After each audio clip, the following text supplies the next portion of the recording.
जनाब इम्तियाज जलील साहब उस डेढ़ फुटिए नीतीश राणे को क्या बोले हैं आप सुनो, जो बार बार इस्लाम को ललकार रहा है, मुसलमानों के बारे में गलत बोलता है।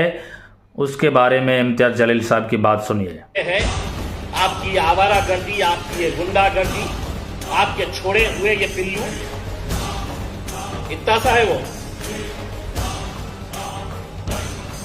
आणि बोलतो की मी गब्बर आहे करके। अरे तुझी हाईट काय, तुझ्या बोलायलाही येतं का?